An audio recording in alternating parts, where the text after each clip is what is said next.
至到5月11號喺 Story Home 嗰度咧就有 Chris Tan 嘅展覽啦。咁佢係一位紋身師啦，而今次嘅展覽裏邊咧就有錄像嘅作品啦，有畫作，有文字。咁有 Chris Tan 喺度 ，Hello，大家好啊，我係 Chris Tan。咁佢嘅背景咧係讀 drama， 咁喺讀 drama 嘅時候咧，亦都接觸到 visual art 啦。咁做嘅工作係紋身師，而展覽裏邊咧就有各種媒體嘅作品擺埋一齊。大人之好學今日揾到 Chris Tan 講關於點樣畫曲線同埋點樣去試呢個接觸即興。咁同 Chris 其中一件作品有關，可以介紹下呢件作品啦。我呢一份作品喺今次嘅展覽入邊都算係一個好着重嘅 word 啦，咁佢叫做重疊痕跡。咁佢係我由呢個徒步旅行去發展嘅件 work 嚟嘅，咁就會發展咗唔同嘅紋身 design 啦，咁就對應翻相對應嗰個故事 match 到嘅一啲參加者去做啦，然後紋咗上身之後就同佢哋玩呢個接觸即興，就係將佢哋個紋身連成一線，然之後由一啲律動啊、舞蹈啊去 flow 下同呢個空間同人嘅 connect 咁樣。可以講下嗰一次42日嘅徒步係點樣嘅呢？咁呢個路線介紹翻就喺日本四國入邊啦，咁佢係叫遍路嘅，咁佢係朝聖之路啦，拜88個廟啦，所以上山下海全長1200公里路啦，咁我就行咗42日。咁每一日大概行20到40公里啦，咁就按照翻唔同嘅城鎮啊、地方啊去決定翻你個路線係點樣，或者係一啲城鎮大啲嘅，你就會 stay 得耐啲咁樣。咁大概就係42日，有山有海，跟住望到寺廟啊，感受山林啊，嗰個大自然嘅空間嘅感覺同能量好唔一樣嘅。咁就 base 咗呢一個嘅旅程啦，我就影咗一輯菲林相啦，咁我就重新去組合同埋掛起啦，咁就曬咗出嚟嘅，然後就係喺膠片上面，所以你喺展覽入邊見到佢會係半透明啦，啲光線照落去佢嘅感受係唔同啦，同埋唔同嘅時間睇你都會有唔同嘅感覺嘅。後續其他嘅 artwork 其實就係從呢一件 artwork 度延伸出嚟咁樣咯。咁呢一個徒步之旅係咪好辛苦嘅呢？因為你可能要孭住8到10 kg 嘅一個背囊啦，你又冇得攞篋嘅，咁你就可能要上山，就可能上900海拔，跟住再落山，可能去海邊，咁你就要腳骨力好好先得咯。咁大家可以練下跑步啊、行山啊，因為你連續行咁多日，你一定係適應唔到嘅。你頭嗰個禮拜可能都會覺得好辛苦，或者腳發炎啦。咁其實呢個就係考驗你嘅時刻啦。你究竟會選擇放棄啊，定係你會選擇去習慣呢件事？咁中間係點樣呢？話一定係好痛啦隻腳，咁可能係日本好興浸溫泉啦，浸下溫泉，跟住去可能要買啲藥膏膠布啊，或者藥膏按摩自己，咁就令到你舒緩啦。其實去到某一個 moment，其實你都會覺得痛嘅，但係你會覺得可以繼續行落去喎，咁你就堅持咁樣，咁就會無啦啦就覺得好似其實都冇乜嘢，咁就可以完成到呢個旅程咯。但係你中間一定要好堅持，唔好搭車，除非你係有意識地你選擇搭車啦。如果唔係嘅話，你就會好難翻返去行路，你就會 keep 住上之後一路搭車，咁個意義就唔同咗啦。有冇掙扎過？我都好想上嗰架巴士啊！其實都真係有掙扎過嘅，因為你會覺得究竟會唔會斷腳呢？或者會唔會受傷，會唔會行唔到架之後咁樣？大鑊㗎！因為你會發炎咯，直情係你有發炎嘅。係啦，即係你可能會覺得好腫啊，或者係好痛啊，你每一步都係好難行嘅時候，你就會極度去懷疑你嘅人生究竟係做呢件事做乜咁樣咯。而喺嗰啲位你悟到啲乜嘢呢？個意志力真係好重要嘅，同埋你要知道你嘅選擇係為咗啲乜嘢咯。即係你係想完成呢件事，你想堅持，即係你即使嗰一刻選擇去搭車，你都要知道點解你會揀搭車啦。即係譬如可能係有人嚟問你使唔使幫手啊，你接納呢件事，其實佛學有一句説話就係講，俾嗰個人同接收嗰人都係一個美德，都係一個福啊。佢哋係形容呢個係一個好嘅事啦。咁其實你接納呢件事，你就可以去搭咯，就唔係你覺得好攰好辛苦啊，我都唔知做乜咁啊搭車，咁你就會好難去回歸翻你嗰個主要嘅路線，你會變咗好容易放棄咯。我要提供一個資訊，就係 Chris 本身都係一個高山響度，先至可以42日完成到呢件事，真係徒步做到，即係有好多行台灣嗰啲高山嘅經驗，咁所以可以係咁上山行，每一日行幾多個鐘㗎？我大概就係日出，可能6點你行到民宿，你就係一定天黑之前行到，可能4、5點啊，或者更加早咯，就係睇下你嗰日嗰個能量好唔好，或者你體力如何啊。嗰日係平路定係山路咧，都好影響你到達個時間，但係就一定要天黑之前到咯。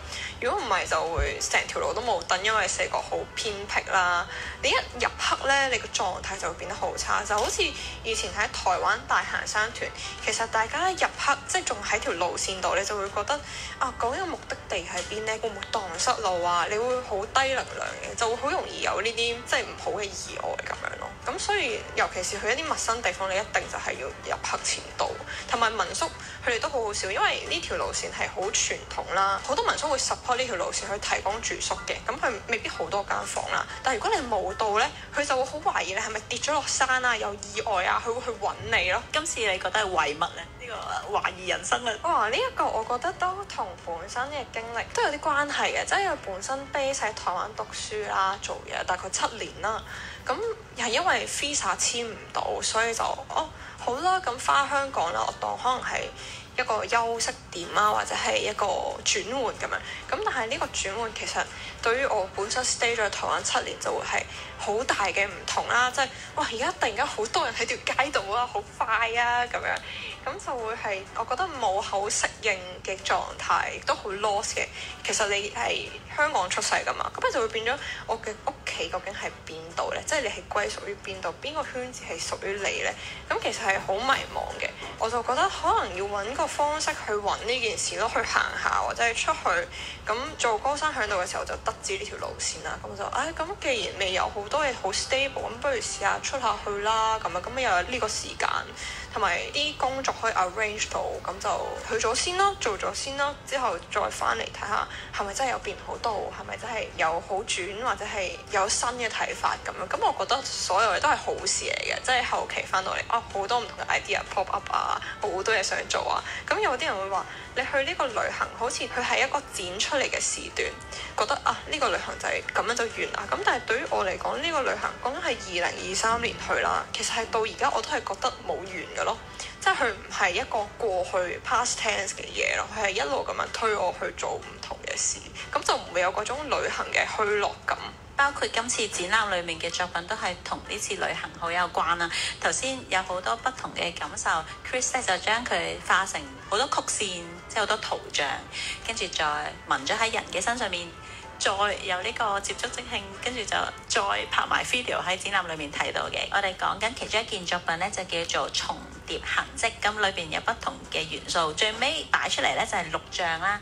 但個過程裏邊咧，你有連結咗不同嘅人，再幫佢哋去畫咗啲圖像喺身上面，再令到一班陌生人可以喺肢體上面有啲接觸。咁講下點樣構思呢件事嘅咧？最初就係行完呢個42日徒步之旅，將啲感受化為4個階段。咁我就寫咗日記啦，再重讀我呢個日記就分咗4個階段啦。咁呢4個階段有啲咩呢？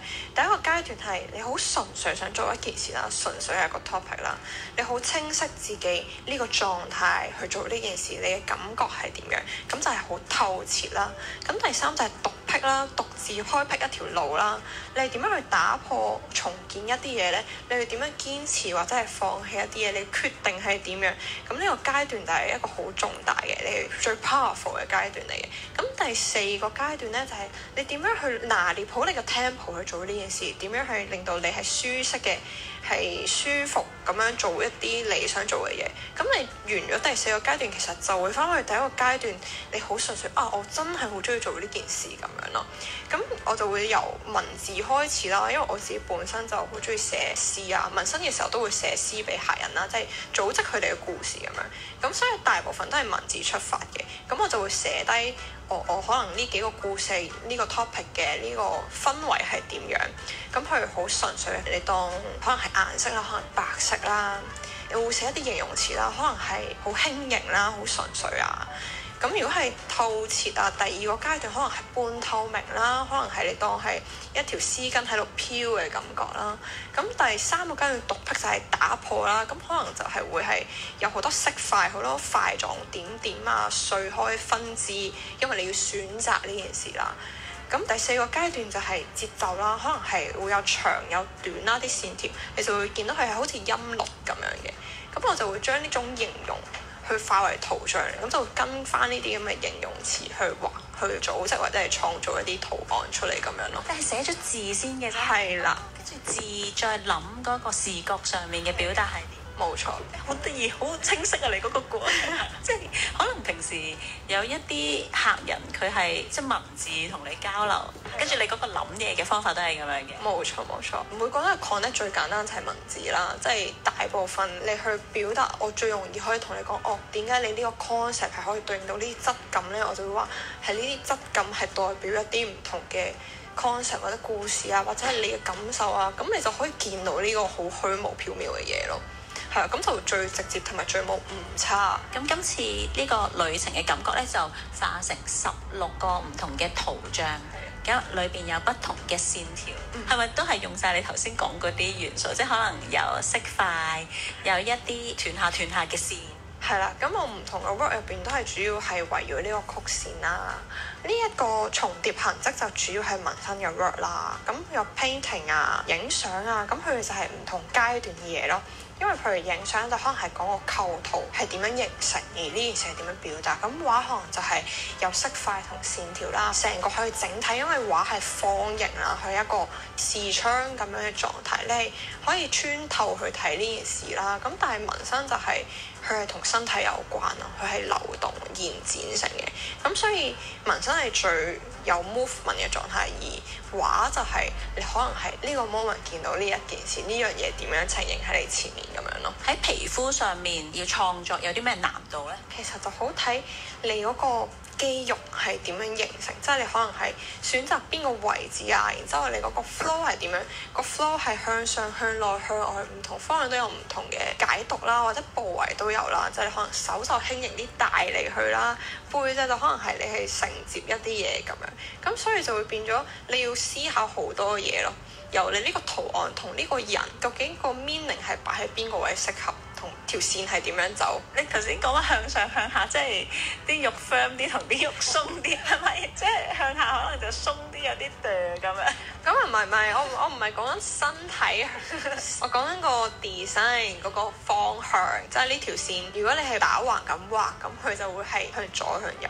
咁但係打直佢其實亦都係向上向下噶嘛。咁如果你係個 power 係有輕盈嘅感覺，咪係應該向上咯。但係如果你個 power 係想紮根嘅，咪係向下咯。咁同嗰個人嘅身形或者嗰個人本身啲肌肉線條有冇關係？你覺得？因為每個人嘅肌肉線條都唔同啦，你一定要揀翻適合你呢個肌肉線條呢個幅度。因為無論幾細嘅身體啦，即係可能係手腕，佢都係一個弧度啦。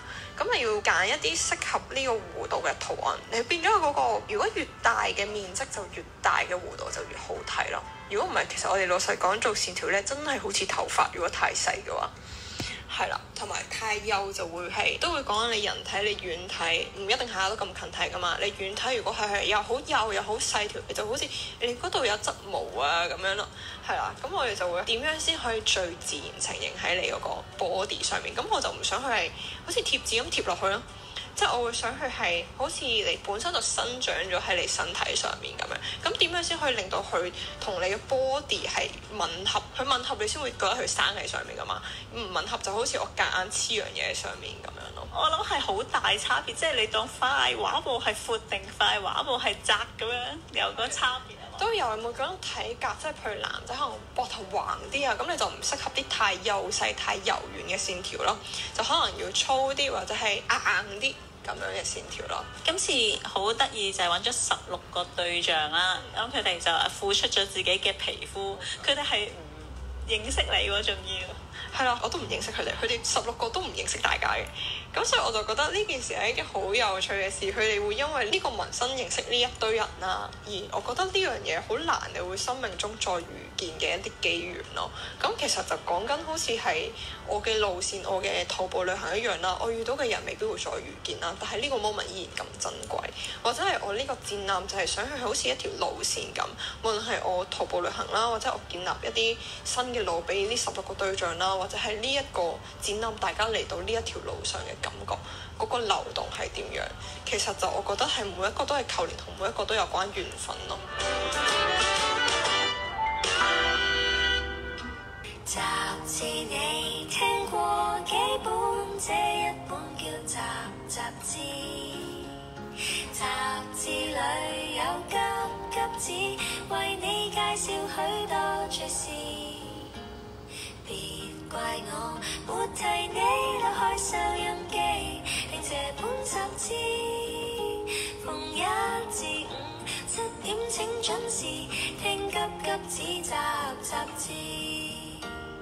急急出品，高音低音，短音長音沒錄音，把時代裏一片風景記低，歡迎你光臨。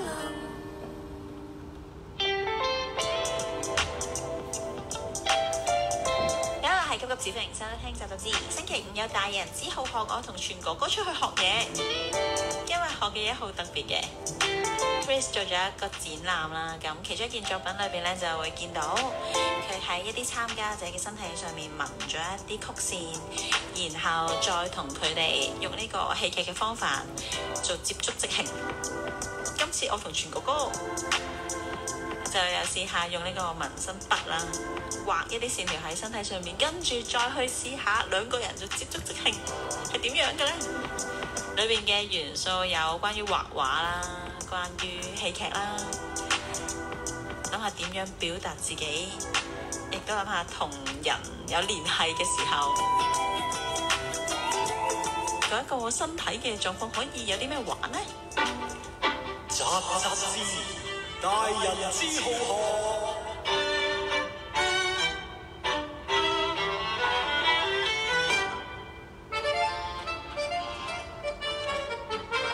之後學今日揾到 Chris 聽講關於點樣畫曲線同埋點樣去試呢個接觸即興，咁同 Chris 其中一件作品有關，一部分就係喺唔同嘅人皮膚上邊都留下咗唔同嘅曲線，另一部分呢就係接觸即興，咁你就分咗香港同埋台灣兩個不同地區嘅，咁各有8個人參與啦。咁接觸即興其實即係咩呢？咁啊，接觸即興咧，呢個就係一個 drama 嘅 terms 啦。好簡單咁樣形容嘅話，佢係將你個肢體黐埋去另一個人嘅肢體度，然之後你哋呢一個接觸點唔會斷開地移動喺呢個空間入面。咁你可以有唔同嘅挑戰嘅，你可以挑戰你嘅 partner。我舉手你係咪跟到呢？我行到好快，你係咪跟到呢？咁但係同時間你就要 feel 到你個 partner，你唔可以真係唔理佢咯，你要令到佢係跟得到嘅。而你點樣俾呢個 signal 佢？嗱，我哋而家去嗰個位，我哋而家踎低起身轉圈咁樣。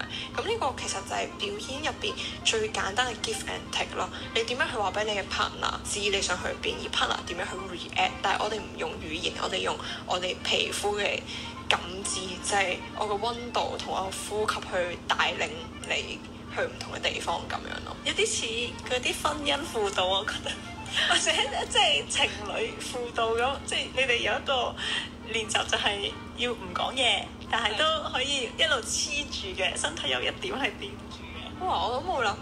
佢哋其實都即係溝通緊啊嘛，係啊，你仲要咁多個人一齊，係難度都幾高。係啊，我覺得台灣嘅人同香港嘅人，佢哋嘅俾我嘅感覺好唔一樣咯。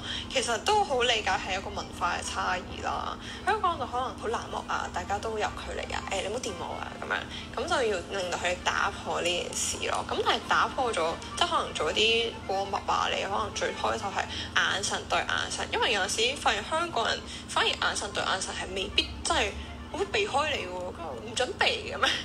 係啊，咁啊，可能眼神第一啦，第二可能係點頭啦，我同你示好咁樣。咁第三 part 就係我哋有一個擁抱啦，係真係純粹嘅一個 hug 咁樣，好似以前玩嗰啲 free hug 咁樣。咁你就會 feel 到呢個人係真係信任你，咁你自然就會 open mind 咁樣咯。即係我陣間要擁抱阿全，好似真係冇擁抱過阿全，跟住擁抱之後仲要點樣可以大家熟絡？擁抱咗之後，即係我會帶領佢哋，你可能一齊做一啲動作啊，或者係一齊去舉起隻手啊，咁啊喺呢個氛圍入邊，你要放鬆。其實我亦都邀請咗音樂嘅朋友去幫我去做一個療癒音樂啦，同去沉澱喺呢個空間同呢個音樂入邊。咁我就會打開心㗎啦，放心啦，打開心。你有咩準備啊？我準備好自己嘅心態，因為我即係都學過下少少 drama 嘅，咁啊都好耐冇接觸啦，咁就我驚一陣爆發自己嘅小宇宙咧，唔知有啲咩動作，我驚你跟唔到。你準備好打開心啦！我就成日見到 drama 人係好中意擁抱嘅，其實，但我就唔係好習慣本身。即係唔淨止攬嘅動作嘅，有其他嘅都得嘅。佢好似好 ready，佢好 ready 啊！其實係，我覺得無論係 art 啊，或者係呢啲接觸啊，好直接同好純粹嘅一啲動作啦，都係 share love 咯，即係你 support 呢個人咁樣，可以浪漫啲嘅我哋。係啦 share love 俾你，我哋仲要畫埋啲曲線。我話你哋好勉強。OK 嘅，我哋日日見，我哋 friend 嘅，我哋 friend 嘅。冇聲即刻，冇聲啊！唔肯認同我。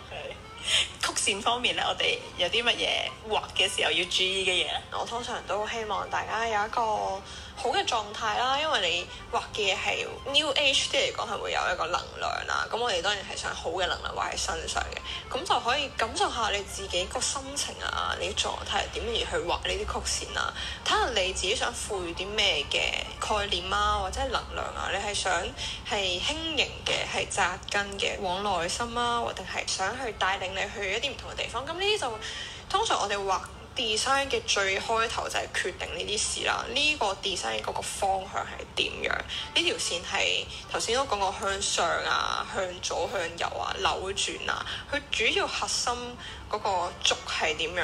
咁你決定咗個軸之後，你就可以再加由你想要咩意義落去，即係譬如我想要好似飛嘅，咁佢可能係有翅膀咁樣，佢可能係想打破一啲嘢有力量嘅，佢可能呢度係會重不落咁樣，即係可能係硬啲嘅。咁但係因為佢硬其實都係一條曲線嚟嘅，即係佢冇話要好柔軟性嘅曲線，佢都係可以好似樹枝咁樣，樹枝都係一啲曲線咯，或者係你可以參考大自然唔同嘅曲線啦，咁唔同嘅 power 咁樣，就唔好局限曲線應該係點樣咯。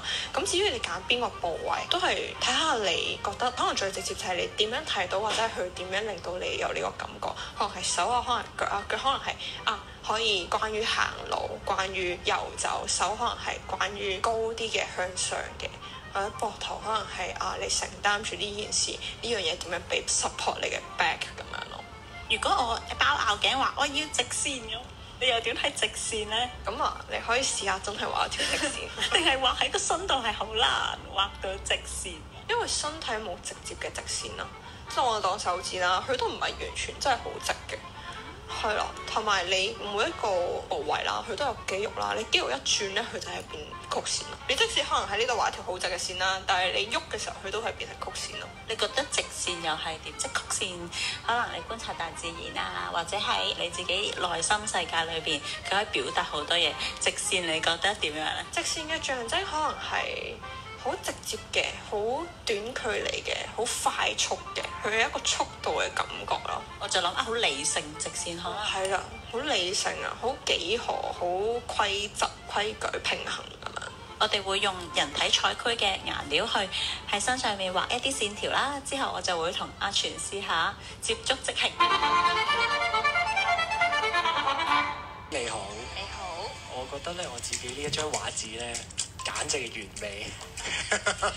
喺呢張咁完美嘅畫紙上面，就係欠缺咗老師你嘅作品。咁你覺得喺我呢張畫紙嘅邊一部分去填上你嘅作品好咧？哇！我呢個人好貪心噶喎，我會想全部咯。因為如果係玩曲線啊、玩抽象啊、玩關於身體線條，因為身體每一個部位其實都好大㗎，即係你手啊到肩啊到腰啊到腳，佢都係可以連埋一齊嘅。咁你唔要俾我做一個 big project 係可以由頭連到落尾？咁就係一個好大嘅人體嘅藝術啊，人體嘅 artwork。我唔好講咁多嘢，嚟啊！即刻嚟啊！嚟啊！嚟啊！嚟啊！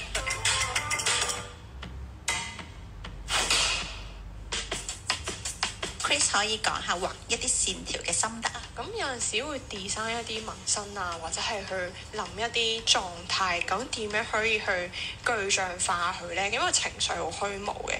咁有陣時我又好有趣就係聽客人嘅故事，我就會想像啊，如果我係主角，我好嬲喎，好唔開心喎，揼心口咁樣，咁我就會喺一個空曠嘅地方，可能係屋企，我就會好用力咁樣踩地下或者係跳起咁樣，咁而呢個過程我就會畫低咯，即係要揸住支筆去畫喺張紙度。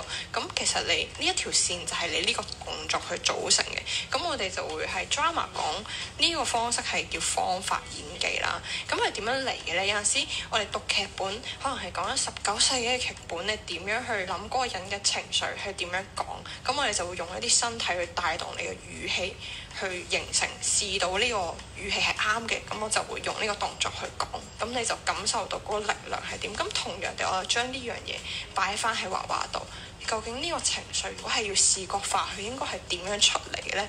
你個力度係點樣，或者係好柔軟嘅？咁柔軟嘅狀態點樣由就打橫啊，或者係浮下向上向下，令到你嗰個肢體有移動啊，有轉變啊，咁你就畫嘅時候，嗰個 flow 就會跟住你呢個狀態，而呢個情緒就會可以達到呢個狀態咁樣咯。咁除咗線之外咧，咁紋身有好多種技法啦，即係你行一條直線就係最基本嘅功啦。咁你點樣做 shading 啊？點樣做有層次立體嘅感覺？咁啊就係將你覺得深色嘅部分打深去啦。咁因為紋身機係一下一下咁出嚟嘛，咁你就會當係用點啦，點越密嘅地方就越深色，點越疏嘅地方就越淺色，咁你就可以做到嗰個立體感同陰暗位咁樣咯。我哋而家就係用紋身筆去嘗試睇下喺身體上面畫呢啲唔同嘅痕跡會係點樣。我頭先就用咗比較粗嗰邊，我而家就係咪可以用幼啲嗰邊去試下點嚟整啲陰影啊？係啦，整啲唔同嘅陰影啊，或者 texture 啊，即係我哋可能係點刺啊，點刺就係最簡單嘅 texture 啦，去用點嚟做啦。咁如果係紋身機嘅話，佢就可以做到好似布料啊、素描嘅感覺咁樣咯。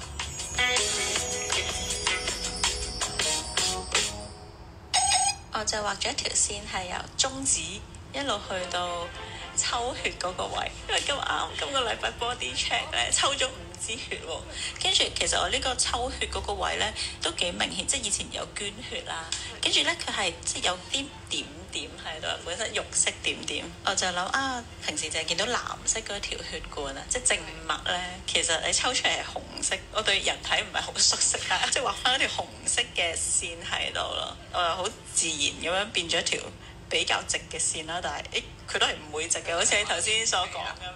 冇錯，成個構圖嘅感覺就有啲似係佢向出啦。你另外一個角度睇，其實佢就向內，跟住佢會聚集埋一齊流翻落嚟咁。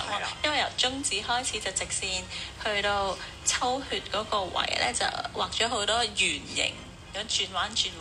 我好似流晒血喺個位聚住，有一個聚集嘅感覺咯。好得意，即係你隻手向上定向下會影響個圖案嘅感覺。冇錯，咁紋身有趣嘅地方就係因為佢同一幅圖你可以有唔同嘅方法去睇，咁就有唔同嘅狀態同感覺咯。阿全嗰個又係點樣嘅咧？畫嘅時候咧，其實有少少加咗自己一啲嘅情緒落去嘅，因為琴日打波，咁我作為一個射手啦，咁琴日就打得唔好嘅，其實，咁啊又要面對住啲後生啦，嗰陣時自己又反思緊，唉，點解後生嘅時候唔下多啲苦功咧？咁就咧畫到自己射波嗰隻手咧就有少少花嘅，咁同埋我又帶咗啲憤怒嘅情緒喺個手腕度，咁我就畫咗啲叉線喺度，有少少想斬咗自己手落嚟，因為太差啦，琴日打得咁樣。咁再加上嘗試揾下自己手上面嘅肌肉，去沿住嗰啲肌肉嘅紋理去畫一條線啦，結果係揾唔到嘅，但係好在老師都睇到，咁又希望有少少啲線條會俾到自己多啲力量咯，希望自己會有進步咯，就係咁。你想表達你憤怒啊，想斬咗隻手啊，其實喺你嘅線條度都會睇到，即係譬如喺近手腕呢個位，你會決定打橫畫啊，咁其實佢就會斬斷咗成個 flow 咯。咁呢個就係你個情感嘅想斬開嘅感覺，咁但係每個人嘅感覺都唔同啦。而呢樣嘢冇話啱定唔啱啦，只不過係會好容易呈現到哦，原來你係咁樣諗嘅，呢個就係你嘅情緒帶動出嚟嘅線條咯。咁同埋佢會係唔係話好順暢嘅向上啦，有少少曲折啊，有少少彎啊呢啲嘅不足啦，其實都會感覺到你係呢個情緒有波動嘅感覺啊，而都係我覺得好符合你嘅 story 咁樣咯。咁所以大家講你嘅故事嘅時候，就會睇到原來你會咁樣去選擇去呈現屬於你自己嘅線條咯。咁所以大家都可以試下。跟住我同阿全就要接觸即興啦，我哋已經畫咗線條喺手嗰度啦。一開始我哋玩呢個接觸即興，你一定係要十分之信任我哋嘅 partner 啦。咁你嘅 partner 要點樣俾到信任你呢？你可能係一開始眼望眼啦，即係我 believe 你，即係我俾力量你，因為眼神係最容易感覺到另外一個人嘅存在嘅。咁我係接受你嘅眼神，我唔會避開嘅。咁另外 step 2，你可以係輕輕試下觸碰啦，即係可能我掂你嘅膊頭，推你下咁樣。咁再嚟就係可能我擁抱你呢個人係我交俾你啦，呢一次嘅接觸或者今次嘅表演，我哋係一齊去完成咁樣啦。咁第四 part 就係咁你哋要拉筋啊，伸展下啦，活動下啦，令到你係靈活啦。如果唔係陣間做下抽筋咁樣。伸展完之後，我哋就可以試下，你哋可以係遊走喺呢個空間，然後慢慢地眼望眼、點頭、擁抱，跟住就揾大家嘅線喺邊，就開始掂住大家嘅線去移動，一齊移動喺呢個空間度。咁你就可以 free flow 去選擇你要向上啊、向下啊，我哋去左邊、去右邊咁樣。咁你就用你嘅身體去同你嘅 partner 講，我哋而家不如去嗰度睇下咯。我哋而家坐低，我哋而家跑啊，我哋試下唔同嘅速度挑戰下咁樣。咁就你一定要成功傳達俾你嘅 partner 咯，但係唔可以用言語嘅。咁你哋可以試下，有冇默契？好，就試下啦喂。好，你哋可以深呼吸，匿埋眼先，我哋定一定啊，再深呼吸多一次，靜落嚟，慢慢深呼吸，再呼氣。好，慢慢打開眼睛，我哋試下望下周圍嘅嘢，然後我哋可以喺呢個細細 area 行下，慢慢行，慢慢行。跟住如果我哋咁啱對到眼，就可以點頭，係啦。咁我哋就好繼續行啦。咁我哋再對到眼點頭之後，就可能擁抱一下，擁抱嗱，要真係攬緊嘅，唔係嗰種我手掂到你，身體要掂身體，係啦。好，跟住我哋又行開，又再行下。咁我哋就可以做多2-3次呢件事。咁你就自己選擇幾時見到幾時抱。好啊，我哋可以慢慢試下，你見到面點頭擁抱，跟住慢慢揾大家嘅身體嘅線去邊，我哋就將2條線連埋一齊。我哋行下先啦。我哋可以試下舉起手再落，即係令到你嘅身體係打開啲嘅，向後啊，向上啊，向下啊。好，遇見咯。嗱，我哋要眼神接觸、點頭、擁抱之後先可以掂條線。係啊，你可以一個點掂啦，亦都可以成個部位掂啦，可以睇下你嗰個感覺係點樣。然之後我哋試下不斷咁樣遊走，即係唔好企定企實啊！你哋可以嗰個 level 可以有高低嘅，就可能踎低起身轉彎，係啦，睇下你嘅 partner 想點樣同你玩，想帶你去邊度，要摸貓貓，佢係等緊大家摸佢。跟住我哋要 keep 住流動成個身體嘅流動。貓貓睇緊你哋表演，係啦。我哋試下所有嘅速度都均速，即係你要慢就全部都慢，要快就全部都快。要感受下呢個空氣。我哋可能做多10秒，跟住揾個 posing， 你哋揀一個你覺得靚嘅一個動作。哇！信任遊戲，好好，跟住慢慢起翻身，擁抱一下你嘅 partner， 多謝佢今次俾你嘅信任。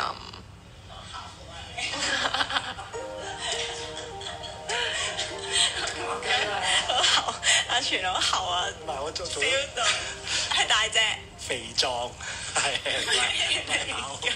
有種同埋認識咗你嘅 partner 多啲咧，都有嘅，有少真係感受到佢嘅力量，即係知道佢有打針嗰啲位咧，我覺得係痛嘅 feel 到少少痛嘅。我都感受到阿全嘅奔放啲咯，佢平時冇咁奔放，但其實佢又有奔放一面，都好難捉摸啊個人。咁我覺得大家可以互相認識更加深，就係一個緣分啦，同埋係我覺得表演就係會帶嚟你最原本內在嗰個狀態係點樣咯。